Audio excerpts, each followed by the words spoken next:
नमस्कार दोस्तों, आप सभी का स्वागत है। मोस्ट इम्पॉर्टेंट क्वेश्चन की जो सीरीज चल रही है उसका ये नेक्स्ट लेक्चर होगा। आज के इस लेक्चर में कुछ जीके के बेहतरीन प्रश्नों को हम देखेंगे जो आपकी आने वाली परीक्षाओं में काम आएंगे। इससे पहले के जो हमने लेक्चर बनाया है उसके नोट्स आपने ले लिए होंगे। ये वाला वही नोट्स मैं आपको एप्लीकेशन पर प्रोवाइड करा दूंगा। जिन स्टूडेंट को नहीं मालूम है बता दूं, श्री एजुकेशन जो हमारी एप्लीकेशन है, SHRI स्पेशली लिख कर सर्च करेंगे जब आप पहले प्ले स्टोर से या वीडियो डिस्क्रिप्शन में जो लिंक का दिया हुआ है वहाँ से अगर आप श्री एजुकेशन एप्लीकेशन को डाउनलोड करेंगे तो होम टैब में जाकर ये 3 लाइनें हैं ना, यहाँ पर क्लिक करेंगे तो स्टडी मटेरियल नाम का एक जो है बटन आएगा। तो स्टडी मटेरियल वाले ऑप्शन में जाकर आप ये नोट्स ले सकते हैं। ठीक है, ले लीजिएगा। चलिए हम शुरुआत करते हैं। वीडियो शुरू करने से पहले मैं आपके लिए एक इम्पोर्टेंट इन्फॉर्मेशन लाया हूँ। वो स्टूडेंट जो एसएससी स्टेनो की तैयारी कर रहे हैं तो अनअकैडमी उनके लिए एक बेहतरीन मौका लाया है। एसएससी स्टेनो एग्ज़ाम का जो इंग्लिश वाला पोर्शन है वो आप बहुत ही बेहतरीन कर सकते हैं अनअकैडमी के ज़रिए। देखिए करना क्या है, 13 नवंबर से 27 नवंबर के बीच में इंग्लिश के लिए 3 मॉक टेस्ट आपके लिए लाए जा रहे हैं और उनका एनालिसिस किया जाएगा रानी सिंह मैम के द्वारा। ठीक है, तो 13 नवंबर को पहला इंग्लिश का मॉक टेस्ट होगा शाम 8 बजे और इसी प्रकार उसका जो एनालिसिस किया जाएगा 14 नवंबर को किया जाएगा रानी सिंह मैम के द्वारा 5:30 बजे शाम को, जिसमें उससे रिलेटेड सारी जानकारी आपको दी जाएगी जो कि आपके एग्ज़ाम के लिए बहुत ही बेनिफिशियल होने वाला है। इसी प्रकार 20 नवंबर को दूसरा मॉक टेस्ट होगा, शाम 8 बजे ही टाइम रहेगा और इसका एनालिसिस 5:30 बजे अगले दिन किया जाएगा 21 नवंबर को रानी सिंह मैम के द्वारा। और 26 नवंबर को एक स्पेशल जो तीसरा मॉक टेस्ट है वो कंडक्ट किया जाएगा शाम को 8 बजे और इसका जो एनालिसिस है वो 27 तारीख शाम 5:30 बजे जो है रानी सिंह मैम के द्वारा किया जाएगा। वीडियो के डिस्क्रिप्शन में लिंक दिया हुआ है, आप इनरोल कर सकते हैं। इनरोल करने के लिए जो वीडियो के डिस्क्रिप्शन लिंक है वो अगर आप क्लिक करेंगे तो इस प्रकार का कुछ जो है इंटरफेस खुलेगा। इसमें सारी जानकारी दी हुई है। ठीक है, इसे आप पढ़ सकते हैं, सारी जानकारी है।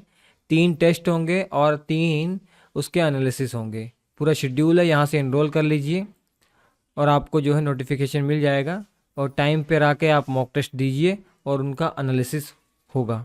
ठीक है, तो ज़रूर लिंक पर क्लिक कीजिएगा। हमारा आज का पहला प्रश्न है, नीति आयोग का पूरा नाम क्या है? चारों विकल्पों में से राइट आंसर अगर आपको मालूम है तो बताइए। नीति आयोग का पूरा नाम क्या है? NITI आयोग का पूरा नाम क्या है? तो नोट कर लीजिएगा, इसका पूरा नाम जो है national institution for transforming India है। इसका गठन 2015 में हुआ है। ठीक है, नेक्स्ट क्वेश्चन है, किस महापुरुष की जयंती को राष्ट्रीय युवा दिवस के रूप में मनाया जाता है? चारों विकल्पों में से सही जवाब बताइए। और वो राष्ट्रीय युवा जो दिवस है, नेशनल यूथ डे, वो किस दिन मनाया जाता है ये भी आप बता दीजिए। ये 4 विकल्प आपके सामने मैं दे रहा हूँ, इनमें से चुन के बताइए। किस महापुरुष के जन्म दिवस को राष्ट्रीय युवा दिवस घोषित किया गया है? महात्मा गांधी या स्वामी विवेकानंद या चंद्रशेखर आज़ाद या भगत सिंह? तो राइट आंसर है स्वामी विवेकानंद और वो डेट है 12 जनवरी। 12 जनवरी को, हर वर्ष 12 जनवरी को राष्ट्रीय युवा दिवस मनाया जाता है। नेक्स्ट क्वेश्चन है, my journey transforming dream into action, ये एक पुस्तक का नाम है, ये किसने लिखी है ये बताइए आप। इन चारों विकल्पों में से सही जवाब बताइए। माई जर्नी जो ये पुस्तक है ये किसने लिखी है, इसके राइटर कौन है? बहुत महत्वपूर्ण प्रश्न है, बहुत बार परीक्षाओं में पूछा गया है। इसका जो राइट आंसर हो जाएगा हमारे प्यारे APJ अब्दुल कलाम।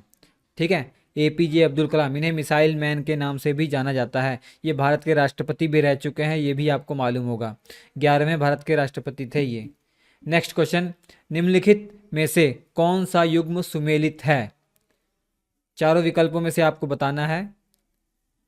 एक तरफ तो संस्थान के नाम दे रखे हैं, जो केंद्र हैं वो उनके नाम दे रखे हैं, दूसरी तरफ प्लेस के नाम दे रखे हैं कि क्या उस जगह पर ये उपस्थित है। जो ऑप्शन सही है वो आपको बताना है इन चारों विकल्पों में से। क्या विक्रम साराभाई अंतर्राष्ट्रीय केंद्र श्रीहरिकोटा में ही है? क्या इसरो उपग्रह जो केंद्र है वो थुम्बा में ही है? क्या SAR जो केंद्र है वो बेंगलुरु में है? क्या स्पेस एप्लीकेशन केंद्र अहमदाबाद में है? जी हाँ, बिल्कुल सही, D ऑप्शन इसका राइट आंसर हो जाएगा।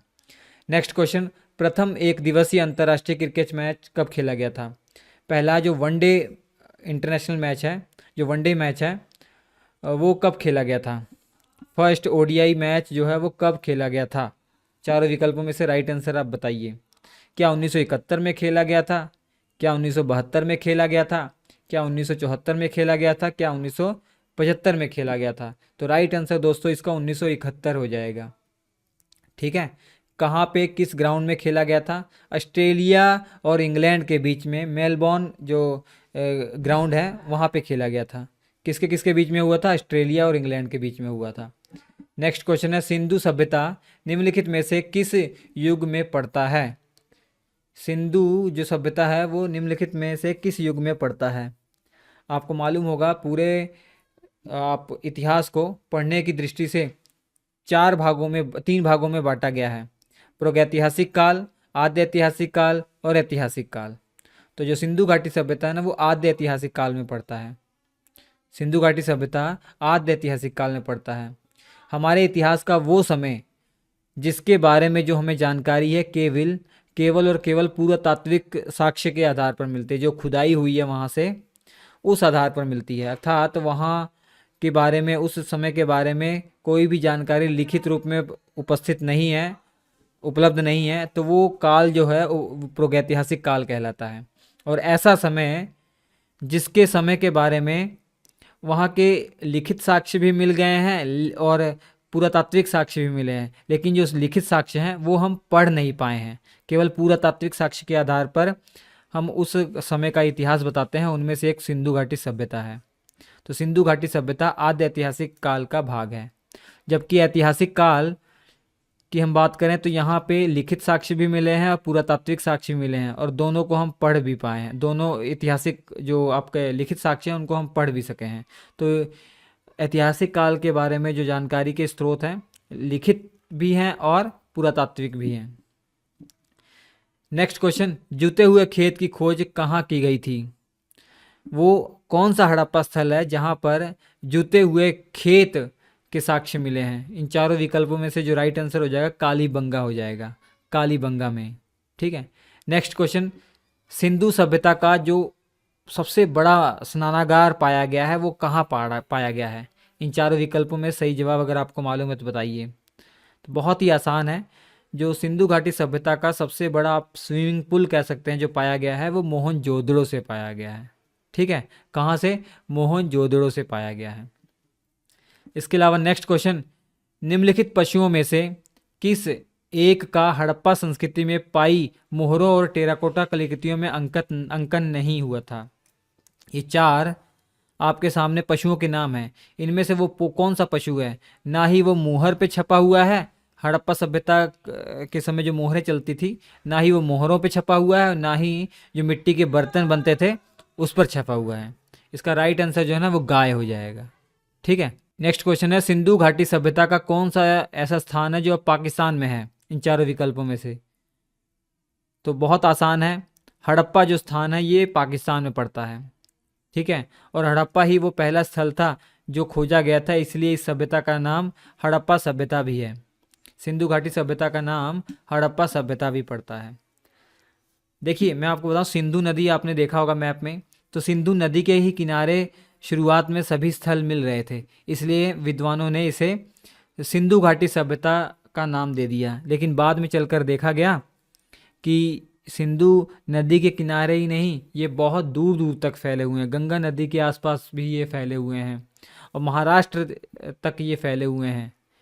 तो इसलिए सिंधु घाटी सभ्यता, इसका नाम जो है ना वो ज़्यादा नहीं पुकारा जाता, लेकिन पहले इसका नाम रख दिया गया सिंधु घाटी सभ्यता, तो इसका नाम अभी भी चलता आ रहा है सिंधु घाटी सभ्यता। लेकिन इससे ये अनुमान मत लगाइए कि सिंधु नदी के किनारे ही सारी जो है स्थल हैं, नहीं, ऐसा नहीं है। तो इसका नाम, इस सभ्यता का नाम सिंधु घाटी सभ्यता भी है, हड़प्पा सभ्यता भी है। हड़प्पा इस सभ्यता इसलिए क्योंकि पहला स्थल यहाँ खोजा गया। कांस्य युगीन सभ्यता भी है, कांस्य का यहाँ प्रयोग हुआ है तो कांस्य युगीन सभ्यता भी इसे कहा जाता है। स्क्रीन पर 4 लेक्चर जो आ रहे हैं देख लीजिएगा। हम आपसे मिलते हैं अगले एपिसोड में, तब तक के लिए नमस्कार।